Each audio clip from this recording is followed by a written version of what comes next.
today, history, takes on many forms, and some tales are more inspirational than others. Some try to lift us up and try to push us forward as a society. And then you have stories like the one I'm going to tell you today, where it's more about the issues with history and not being preserved.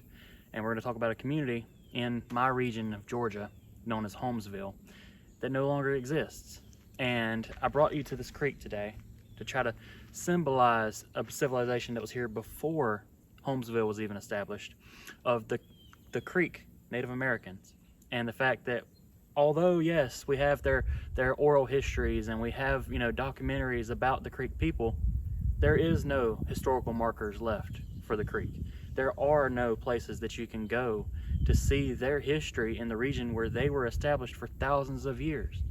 And so with that said, I wanted to bring a little light to this community of Holmesville today and try to show you what happens when history is forgotten and how can we move forward to make sure that doesn't happen anymore. Now, this land in 1818 was given to the Europeans by the Creek people. So they signed a treaty giving them this land, and on this land, which was owned by a man named Solomon, they decided that this exact plot of land was going to be leased to be able to create the county seat. But you have to understand, that was 10 years later, after much debate over where it was going to be. This land that I'm sitting on now was where they decided that this entire region of southeast Georgia, this was going to be where their home was. And so with that said, I want to show you, I'm going to walk around a little bit and show you, I want to show you some of the things that are here to be able to preserve that history. So this post, this sign right here, was created by the Daughters of the Revolution, and it has the names of all the original founders of Holmesville. And so when looking back at the history of this region, this right here, who they pushed for through the Daughters of the Revolution, is one of the only markers that we have with the names of the people who were here who actually started this community. And so you can see, it's numerous names, it goes down list after list after list of people who made this their home. And so when we're looking at their history, you have to understand these are real people who made their lives here, who gave up what they had to come and to try to build something bigger than themselves. So here we have an official Georgia historical marker sign. And so you can read some of the history on this sign, but if you notice, you get about halfway through the sign and they're already talking about the city of Baxley. And understand something, the people I showed you who built this community in Holmesville, they were not the same people that went on to build Baxley. And so it's important to remember that even on their historical sign, at their historical site, a lot of their history has been lost. And you see this highway, which I'm having to talk over these cars, thousands of people pass by every day, and they don't stop and look and see what's here. Why is this important? Who was here? Why are these signs here? We are the only people here. And so when you see that, you're wondering, okay, well, why doesn't more focus get put on this community? Why doesn't more people care? And so that's what we're going to get into in a minute. But I just wanted to show you, even in their documentation of their historical site, a lot of their history has been lost.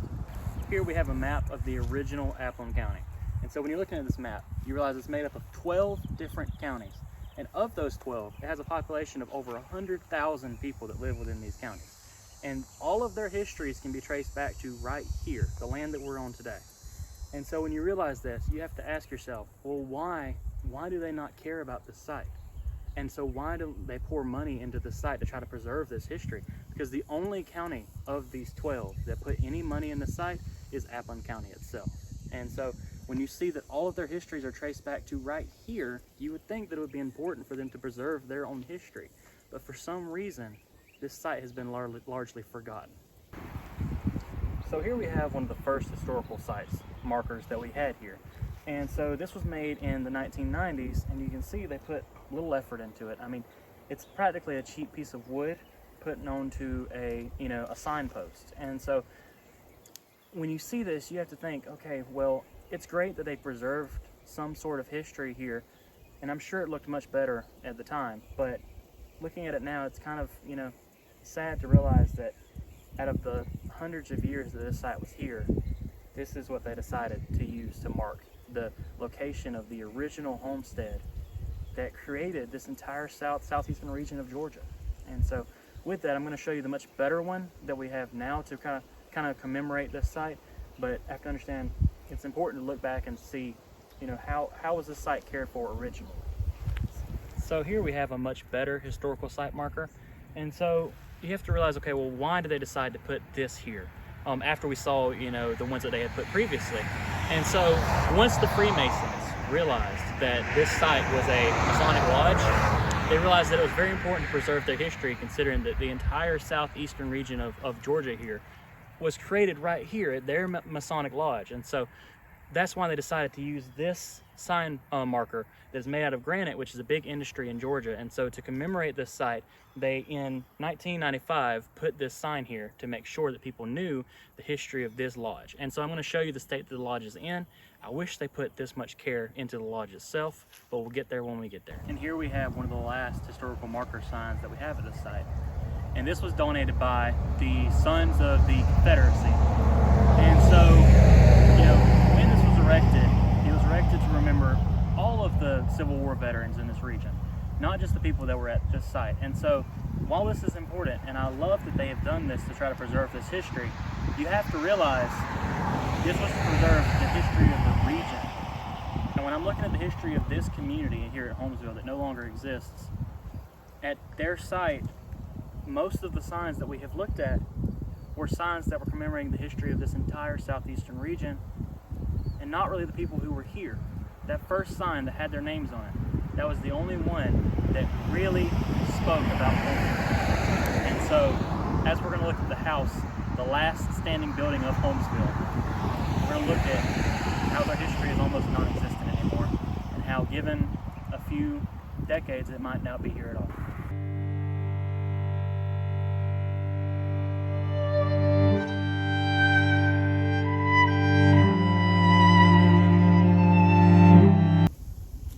So the reason why I wanted to show you the historical signs first was because by looking at them, you can get a false sense of preservation.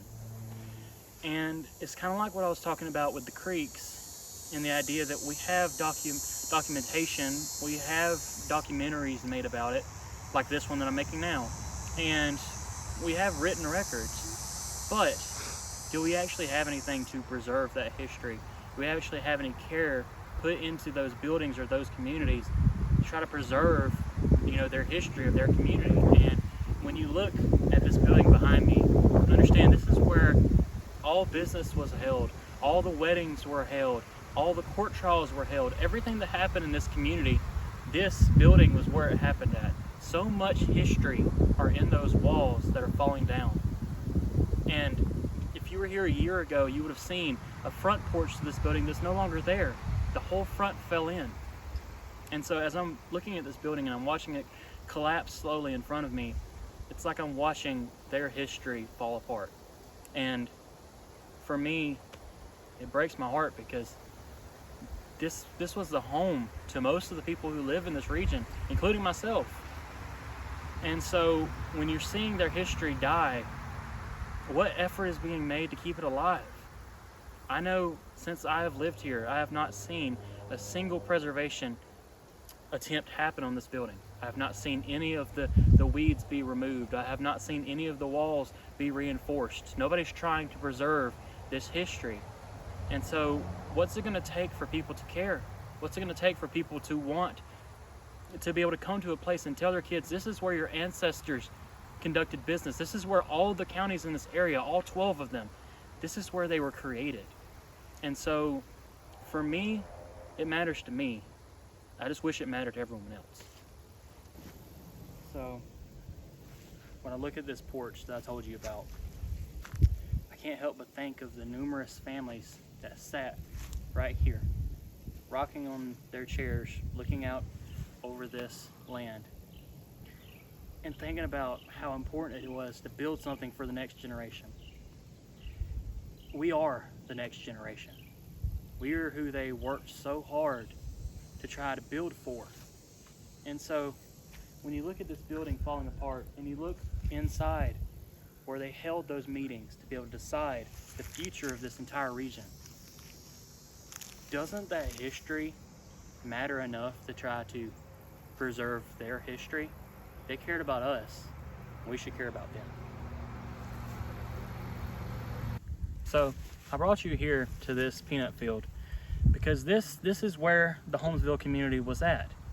And this is where all their churches were, their courthouse, all of their major buildings and their homes were where this field is today. And so in 1850, when their courthouse burned down, that's when the end of their community really began. And so within the next 20 years, something big happened. The railroad was built through this region. And so when the railroad was built in 1870, everybody wanted to be near the railroad for trade.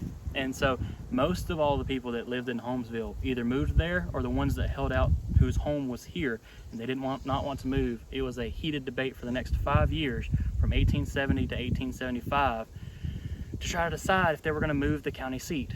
And so in 1875 they voted and they officially moved the county seat to Baxley. And so when that transition happened, this community kind of died. And I wanted to show you this. I wanted to kind of end here because this is kind of the end of their story if we don't do something to stop it.